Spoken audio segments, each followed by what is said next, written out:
the place of sacrifice. That's what we're going to discuss today. Let's go. We're talking today about the altar of burnt offering. Often it was called the brazen altar or the bronze altar. Some translations translate it copper.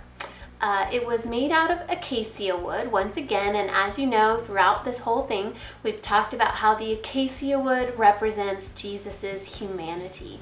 And then it was overlaid in bronze. Bronze has a very high melting point, so it can withstand the heat of the fires that would be burning continually on this altar. We see in scripture that the fire on this altar was never supposed to go out. Once it was lit, that was it. It was supposed to not ever be extinguished, and the priests, part of their job was to keep it burning continually. In fact, there was supposed to be a continual burnt offering done. Incidentally, as a side note, that fire was originally lit by the glory of the Lord. Fire actually came out from the Lord's presence. And if you remember the way, we've been talking about the tabernacle from the inside out. That's how I've been doing it. So from the very inside, the Holy of Holies, and then there was a curtain. And through that curtain, from the Holy of Holies, shot this fire. And it went through the curtain that separated the Holy of Holies from the holy place. And it went through the curtain that separated the outside of the tent from the inside of the tent, and it touched the fire on the wood on the altar there and lit the fire. And it didn't burn anything on the way out. It just started and ignited the fire. Isn't that really, really cool? And you can find that in Leviticus chapter 9, and at the end of the chapter it says this. Let's see. Moses and Aaron then entered the tent of meeting. When they came out, they blessed the people, and the glory of the Lord appeared to all the people. And fire came out from the Lord, out from where his presence was at, and consumed the burnt offering and the fat portions on the altar. And when all the people saw it, they shouted and fell face down on the ground. Wow, what a story. Can you imagine the glory of God appearing before you, before all of the people, and literally fire shooting out of this tabernacle that you have just set up and igniting the altar for the first and only, supposed to be the only time it was lit, was by the Lord himself, which means that it's the Lord who does it. And anytime we try to bring our own fire, to light that fire by our own power, it ain't gonna work. It's not good. In fact, if you read the next chapter in Leviticus chapter 10, we hear of the two sons of Aaron, Nadab and Abihu, who thought they could light the fire, who thought they could burn incense with their own fire, with their own stuff, and they get burned also. So what happens to them, it's the same thing. Fire shoots out from the Lord and burns them. Why? Because they disobeyed, because they tried to bring their own, under their own power, fire to burn incense. And where they were supposed to get the fire from the altar that the Lord had done. It was his work. He did it. Again, that's really, we're going to get there in just a minute, but that's really what we're talking about. The Lord's work was dying on the cross and rising again, sacrificing himself for sins. He did it all by himself. He lit that fire. He became the sacrifice.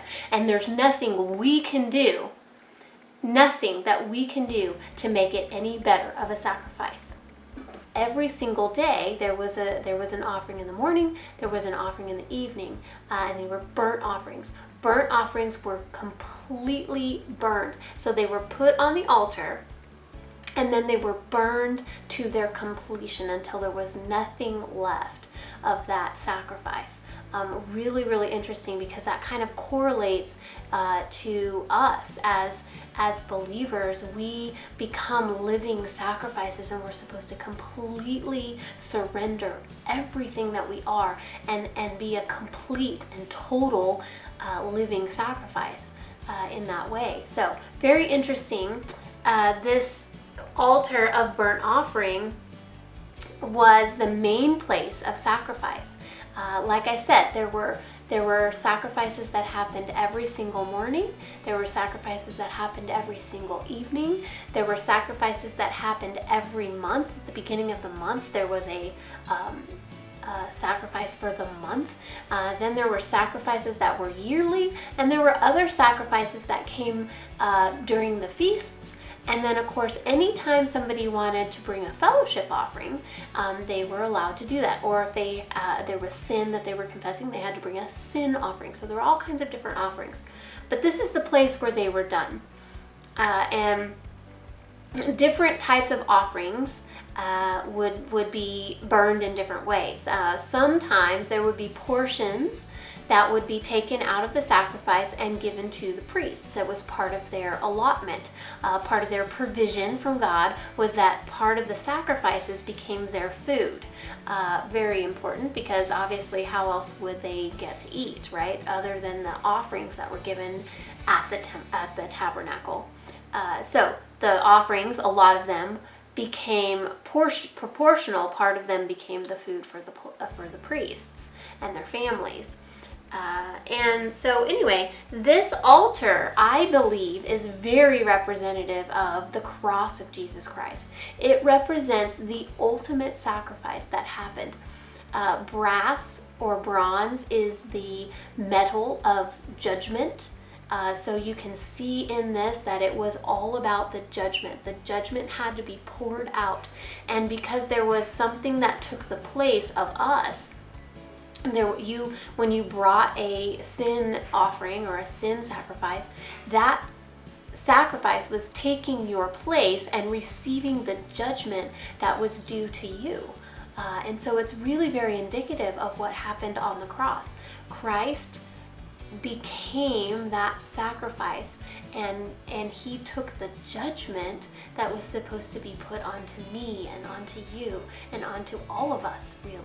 And so everything, every sin that has ever happened, that will ever happen, that is happening right now at this moment, those sins, all of them, were placed on Jesus Christ at the cross, and then the judgment of God was poured out upon him. And that's the reason why you and I can have a peace with God. If we accept the fact that Jesus became that substitute for us, and he's the one who took the judgment, then we have an open way to have peace with God. Isn't that amazing? So, bronze altar, very, very important, because it represents, again, the cross of Jesus Christ and his sacrifice for you and for me. I pray that you accept today, if you haven't already, the fact that Jesus has already taken your judgment. He's taken it all, and by his grace, he offers you peace with God because of it. We'll see you next time. Hey, if you like this video, why don't you share it?